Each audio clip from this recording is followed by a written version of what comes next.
Oke guys, kita lanjutkan ceritanya. Boom! Gas! Melihat Liu Mei yang turun dari langit bak Dewi Hayangan, tidak hanya Carefree Sunren, Sun Si pun kehilangan niat bertarungnya dan mulai goyah. Hanya leluhur keluarga Ran yang kultivasinya telah mencapai tahap menengah ascendant yang nyaris mampu menjaga kesadarannya tetap jernih. Namun ia tak bisa bertahan lama. Di dalam benaknya, suara wanita di langit itu bagaikan nyanyian surgawi. Kata-kata itu seolah meresap ke dalam jiwanya, membangkitkan jejak emosi fana yang membelenggu. Domain kejam 10.000 ilusi. Ekspresi leluhur keluarga Ran berubah drastis. Nyala api mulai berkobar dari dalam dirinya, api yang berasal dari pembakaran jiwa asal dan energi asal. Hal ini menyebabkan kekuatan kultivasinya melonjak sesaat. Ia kemudian meraung. Raungan ini bagaikan guntur yang menggelegar membelah langit, menggetarkan seluruh jagat raya. Mata Sun Si kembali jernih dan ia merasakan kengerian yang mendalam. Tepat pada saat tadi, ia merasa seolah-olah sedang berhadapan dengan orang yang paling dicintainya, hingga ia tidak tega untuk melayangkan serangan sedikit pun. Ekspresi Liu Mei tetap tenang saat ia mendekat, lalu berkata dengan lembut, "Kalian bertiga bukan lawan saya. Jika kalian bersedia ikut kembali ke keluarga Huan, mungkin kalian masih memiliki kesempatan untuk hidup." Tubuh leluhur keluarga Ran kini diselimuti api, dan ia melangkah maju. Tangannya membentuk segel lalu menekannya ke bawah. Guntur telapak keluarga Ran segera bermanifestasi, menyemburkan kilat yang menyambar langsung ke arah Liu Mei. Liu Mei menampakkan ekspresi tidak berdaya dan dengan lembut memainkan helaian rambutnya. Tangan gioknya bergerak maju, namun kilatan kejam muncul di matanya. Ujung jarinya menyentuh petir tersebut, menyebabkannya bergetar dan tiba-tiba lenyap tak berbekas. Liu Mei berkata dengan lirih, "Karena kau bersikeras membakar jiwamu, maka bakarlah dengan lebih tuntas." Begitu kata-kata itu terucap, kegilaan di mata Carefree Sunren yang berdiri di belakang leluhur keluarga Ran semakin menjadi-jadi. Muncul obsesi yang mendalam di dalam dirinya hingga ia berada dalam kondisi kacau balau. Di matanya, langit dan bumi tidak lagi penting. Satu-satunya yang tersisa hanyalah sosok wanita di hadapannya. Tanpa ragu, ia melangkah maju menghalangi leluhur keluarga Ran. Jiwa asal di dalam tubuhnya tiba-tiba tersulut. Pembakaran ini tidak hanya melahap jiwa asalnya, tetapi juga tubuh fisiknya. "Kau juga." Tatapan Liu Mei jatuh pada Sun Si. Sun Si yang baru saja berhasil menekan emosinya, langsung runtuh begitu mendengar suara Liu Mei. Tubuhnya gemetar dan fanatisme muncul di matanya, sama seperti Carefree Sunren. Ia membakar jiwa asal dan tubuhnya tanpa ragu demi mendapatkan kekuatan puncak sesaat. Jarinya membentuk pedang dan ia mengarahkannya pada leluhur keluarga Ran tanpa bimbang.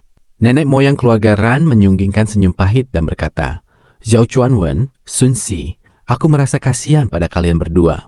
Namun, Carefree Sunren dan Sun Si seolah tidak mendengar apapun. Mereka melepaskan mantra terkuat tanpa ragu, memulai pertempuran hidup mati melawan leluhur keluarga Ran. Gemuruh dahsyat dan kilatan mantra menyebabkan bumi bergetar dan langit menjadi gelap gulita. Tubuh Carefree Sunren dan Sun Si dengan cepat menguap. Namun, setiap bagian tubuh yang hilang justru membuat kultivasi mereka semakin kuat. Mereka bertempur seperti orang kesurupan melawan leluhur keluarga Ran. Liu Mei tersenyum tipis. Ia memang tidak perlu membawa pasukan, karena selama ia ada di sini, akan ada banyak kultivator yang rela mati bertarung demi dirinya. Inilah Dao Iblis Surgawi 10.000 ilusi. Segala sesuatu di dunia dapat ia kendalikan. Itulah alasan nenek moyang keluarga Huan rela membayar harga mahal dan melakukan ritual garis keturunan untuk Liu Mei. Ia ingin melihat kekuatan luar biasa yang akan dimiliki Liu Mei setelah mencapai langkah kedua. Seluruh planet berada dalam kondisi seolah terjadi gempa dahsyat. Dentuman keras terus terdengar dari perut bumi. Hati leluhur keluarga Ran dipenuhi keputusasaan, dan ia pun mulai membakar tubuh fisiknya demi mendapatkan kekuatan maksimal. Saat jiwa asal dan tubuhnya terbakar, tingkat kultivasinya melonjak tajam. Ia berhasil mencapai kekuatan setara puncak ascendant tahap akhir, meski tanpa domain. Kultivasinya naik terlalu cepat, sehingga pemahaman wilayahnya tidak bisa mengimbangi.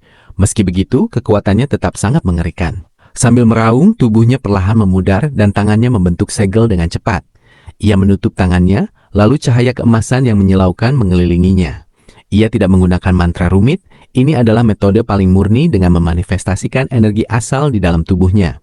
Begitu ia membuka tangan, cahaya keemasan melesat seperti ribuan pedang tajam ke segala arah. Pada saat ini, tubuh Sun Si dan Carefree Sunren hampir lenyap sepenuhnya. Mereka hanya menyisakan separuh tubuh, sementara sisanya telah sirna ke dalam kehampaan. Fanatisme di mata mereka mencapai puncaknya, dan tanpa ragu, keduanya memutuskan untuk melakukan self-destruction. Boom, boom. Penghancuran diri para kultivator tahap ascendant yang membakar seluruh jiwa dan raga menyebabkan bencana apokaliptik bagi planet Ranyun. Langit seolah runtuh dan bumi terbelah. Lautan di planet Ranyun naik ratusan kaki, menghantam daratan seolah-olah planet itu sendiri sedang murka. Vena roh di planet Ranyun bagaikan bubuk mesiu yang meledak berantai akibat dipicu oleh ledakan energi tersebut. Jiwa dan raga Sun Si serta Carefree Sunren lenyap sepenuhnya. Bahkan hingga saat kematian, mereka tetap berada dalam pengaruh ilusi. Nenek moyang keluarga Ran berada di pusat ledakan. Meski mampu bertahan berkat kultivasi yang kuat, ia bersimbah darah. Mata merahnya menatap Liu Mei yang masih tampak tenang dan ia berteriak, "Kau wanita iblis yang menjijikan! Pertempuran ini adalah urusan antara kau dan kami. Mengapa kau harus melibatkan manusia biasa dan menghancurkan planet ini?" Liu Mei tersenyum tipis dan menjawab lembut, "Saya bahkan belum menyerang sedikit pun. Kalian bertigalah yang saling membunuh. Apa hubungannya dengan saya?" Leluhur keluarga Ran mendongak dan tertawa terbahak-bahak. Tawa yang penuh keputusasaan dan kesedihan. Air mata mengalir di sudut matanya saat ia menatap bumi yang hancur. Planet yang dulunya indah kini telah luluh lantak. Ia tahu jika ia meledakkan diri untuk melukai Liu Mei, planet Ranyun akan menjadi planet mati yang tidak bisa lagi digunakan untuk kultivasi. "Ini adalah rumahku." Wajahnya dipenuhi kepahitan saat menatap Liu Mei dan berkata dengan tegas, "Aku, Ran Xuefeng, akan menggunakan sisa kultivasiku untuk mengutukmu agar mati tanpa liang lahat. Dan ketahuilah, orang yang membunuh Huan Dong bukanlah kami bertiga. Ada orang lain bernama Sumu." Usai bicara, ia mengangkat tangan kanan dan memukul dahinya sendiri. Terdengar suara retakan saat jiwa asalnya yang terbakar runtuh dan menyebar ke seluruh tubuh. Perlahan tubuhnya menghilang menjadi debu di hadapan tatapan tenang Liu Mei, menyatu dengan tanah yang ia cintai. "Aku lahir di Ranyun dan akan mati di Ranyun. Yang bisa kulakukan hanyalah memberikan segalanya untuk melindungi planet ini.